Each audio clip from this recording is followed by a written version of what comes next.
1절부터 5절 다 같이 함께 읽겠습니다. 하나님이여 나를 판단하시되 경건하지 아니한 나라에 대하여 내 송사를 변호하시며 간사하고 불의한 자에게서 나를 건지소서. 주는 나의 힘이 되신 하나님이시거늘 어찌하여 나를 버리셨나이까?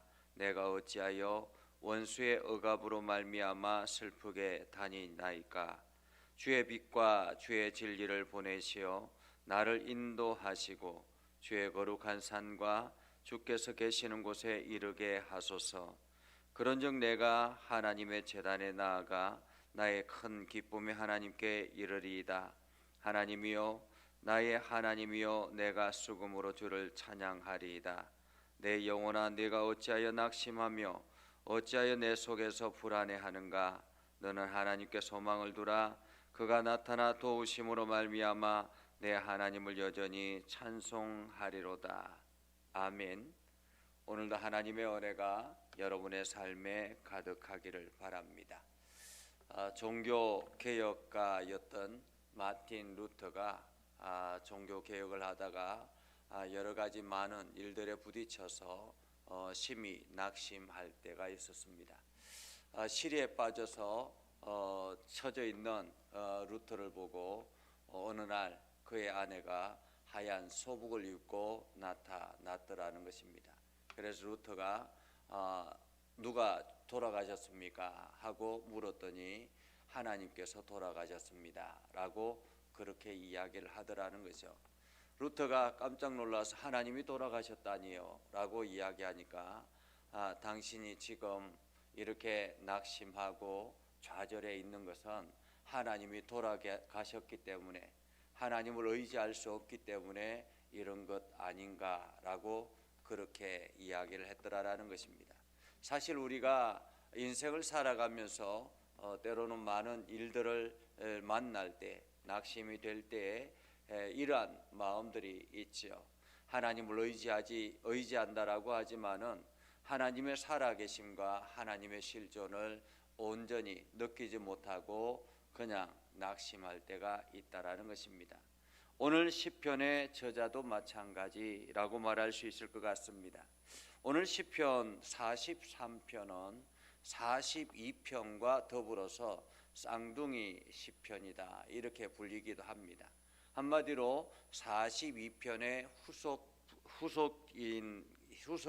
후속이다라고 그렇게 이야기를 하기도 하죠. 다시 말하면 42편과 43편은 비슷한 의미로 기록이 되어져 있습니다. 오늘 시편은 이렇게 시작하죠. 하나님이여 나를 판단하시되 라고 이야기합니다. 하나님이여 나를 판단하시되.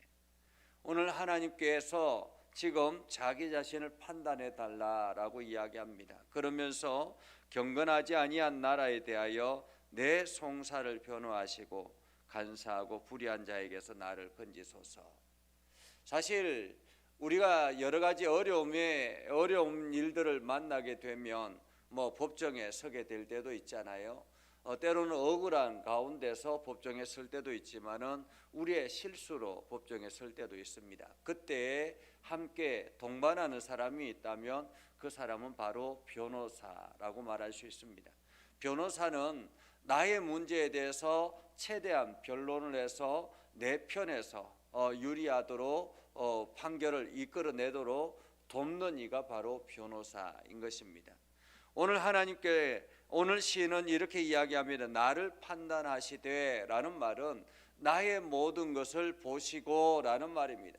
내가 어떻게 살아왔는지, 내가 지금 어떤 삶을 살아가고 있는지 나의 모든 것을 보시고 판단하시고 난 다음에 하나님께서 그 판단이 서셨을 때 경건하지 아니하는 나라에 대해서 내 송사를 변호하시고 간사하고 불의한 자에게서 나를 건지소서라고 이야기합니다.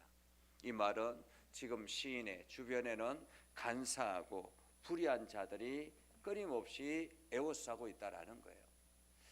힘들고 어렵게 인생을 살아가도록 간사하고 불의한 자들이 나를 에워싸고 있다라는 것입니다.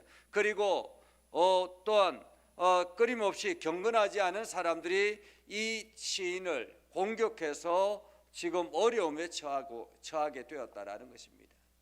우리가 인생을 살아가다 보면 이런 경우들이 있죠. 때로는 억울한 일을 만나서 하는 일들마다 뭔가가 잘 안 배워서, 때로는 육신의 연약함 때문에 아무런 내가 잘못을 저지르지도 않은 것 같은데도 불구하고 여러 가지 코너에 몰리는 그러한 경우들도 있습니다.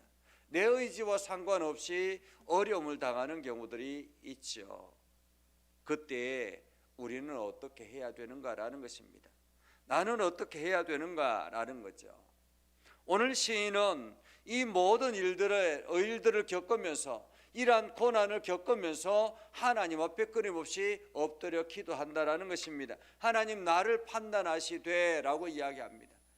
내가 하나님 앞에 어떻게 살아왔는지, 내가 얼마나 정직하게 살아왔는지, 내가 얼마나 열심히 하나님 나라를 향해서 달려왔는지, 내가 얼마나 하나님을 의지하며 나아가고 있는지 하나님 나를 판단하시고, 지금 저 경건치 아니한 사람들이 나에 대해서 송사하는 저 모든 것들을 하나님 변호하시고 하나님께 대응해 주십시오라고 고백하고 있는 것입니다.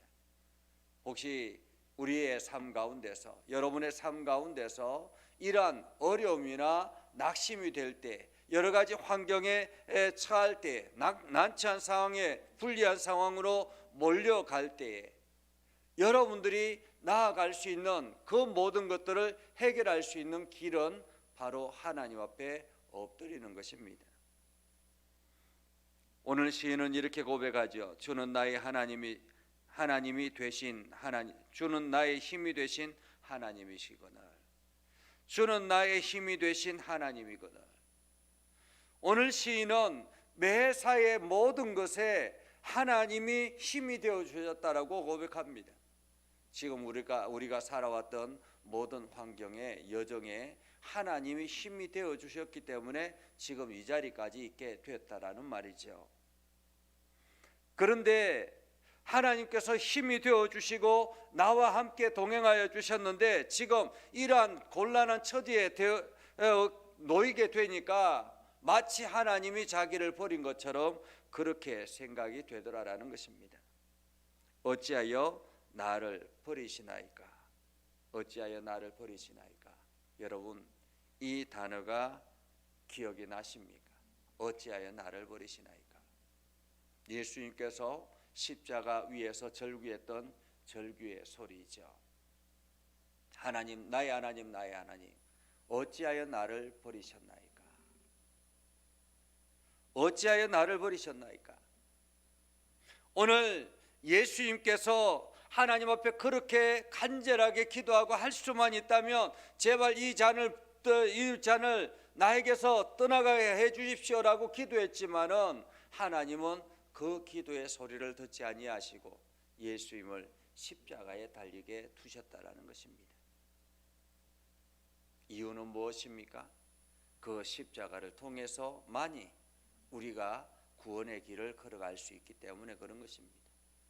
그 십자가의 길이 만들어지지 않았으면 이 땅에 있는 영혼들이 하나님께로 나아갈 수 있는 방법이 없다라는 것입니다. 자기의 노력으로 열심히 착한 일을 해서, 열심히 선한 일을 해서, 열심히 많은 사람들을 도와주는 구제의 일을 해서 하나님 나라로 갈 수 있습니까? 그 어떤 것도 하나님 나라로 갈 수 있는 길이 아니라라는 것입니다. 내가 아무리 착한 일을 한들, 내가 아무리 열심히 노력을 해서 구제를 한들 그것이 하나님 나라를 향해서 나아갈 수 있는 길은 아닌 것입니다.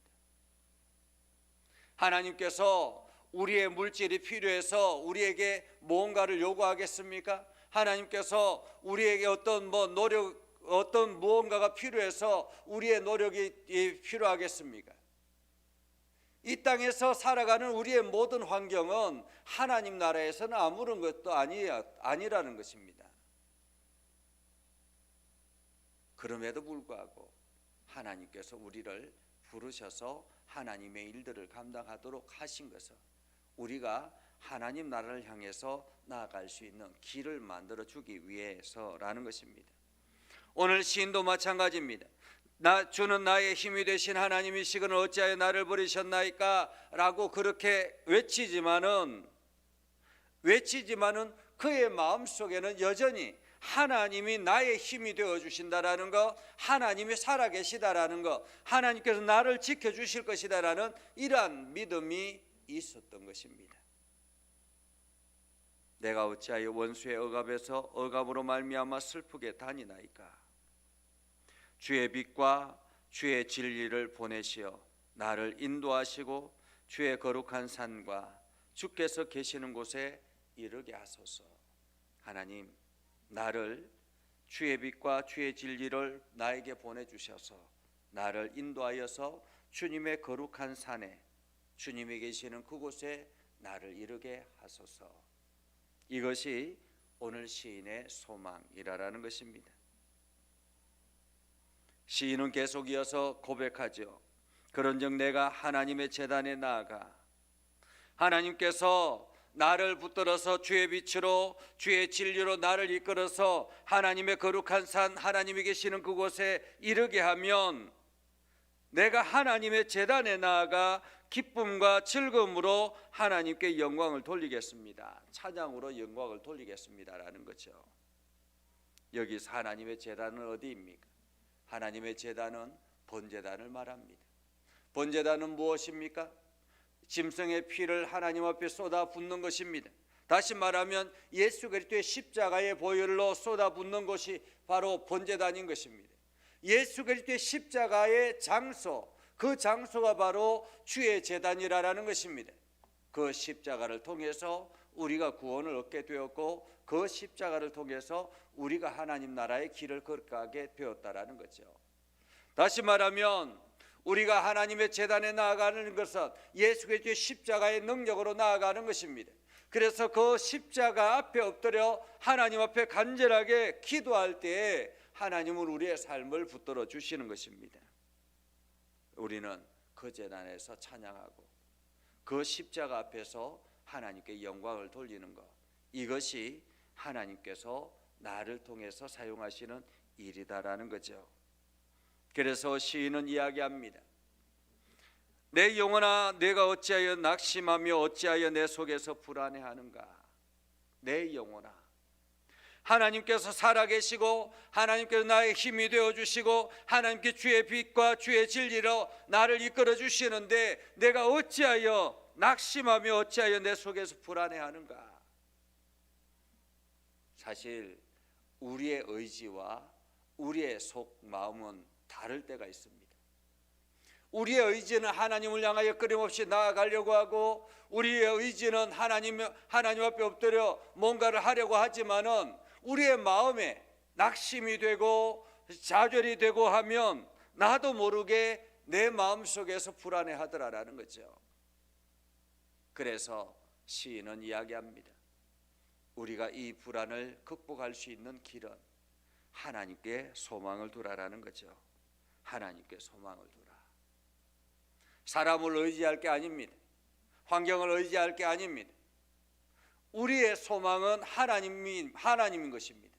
내가 하나님께 소망을 두며 나아갈 때 하나님께서 역사하시고 하나님께서 나와 함께 하실 때 이 모든 일들을 일어나게 한다라는 것입니다. 우리의 소망은 하나님이십니다. 하나님이 나와 함께 하시고 하나님의 능력이 내가 안에 거할 때 우리는 온전하게 하나님 앞에 나아가게 되고 이 모든 원수의 압제에서 능히 이겨내게 되는 것입니다. 오늘 우리의 삶의 자리에 하나님의 영광이 드러나기를 소망합니다.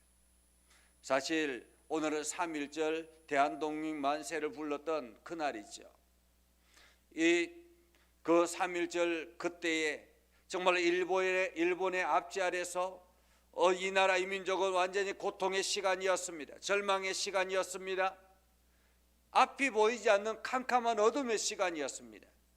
그러나 자유를 열망했던 수많은 민족의 선녀들이 온전한 마음으로 대한독립 만세를 부르고 그것이 전 세계의 이 무저항 운동으로 보여져서 이 나라가 수많은 나라에 기억되는 그러한 시간이 바로 이 3.1절 대한독립 만세였던 것입니다. 그것으로 인해서 이 나라가 무저항 운동으로 정말로 많은 사람들에게 기억이 돼서 나중에 이 나라가 다시 광복을 하는 그러한 계기의 출발점이 되었다라는 것을 우리는 기억해야 하죠. 지금은 고난 가운데 있다 할지라도, 지금은 여러 가지 환난과 고통 가운데 있다 할지라도 우리의 소망을 하나님 앞에 두시고 하나님이 나의 힘이 되어 주신다라는 사실을 기억하면서 어떠한 상황에서든지 하나님이 동행하고 있다라는 사실을 기억하면서 오늘도 담대하게 나아가는 것입니다. 여러분들이 그 길을 걸어갈 때 하나님께서는 분명히 여러분과 동행하실 것이고, 여러분이 그 길을 걸어갈 때 하나님은 여러분들에게 새 힘을 허락하여 주실 것입니다. 오늘도 그 은혜를 경험하며 나아가는 복된 시간 되기를 주님의 이름으로 축복합니다. 기도하겠습니다. 거룩하신 아버지 하나님, 오늘도 우리 가운데 함께 하시고 하나님의 은혜를 부어주셔서 우리가 믿음 안에 굳건하게 서게 하시고 하나님의 영광을 드러내게 해주심을 감사드립니다. 거룩하신 아버지 하나님, 주의 진리 가운데 거하기를 원합니다. 하나님, 오늘도 주의 말씀 의지하며 나아가기를 원합니다. 하나님, 우리와 동행하여 주시고 평안을 허락하여 주셔서 하나님 말씀 붙들고 나아가게 하시고 하나님의 영광 드러내게 하여 주시옵소서. 우리의 삶의 자리에 주님 함께 동행하여 주시고 평안의 평안을 허락하여 주옵소서. 예수님의 이름으로 기도드리옵나이다. 아멘. 이제는 우리 구주 예수 그리스도의 은혜와 하나님 아버지 극진하신 사랑과 성령님의 감화 감동 역사 위로 교통하시며 은혜가 주의 말씀 의지하며 나아가는 믿음의 백성들 위해 하는 모든 일들 위해 영원토록 함께 하옵시기를 간절히 축원하옵나이다. 아멘.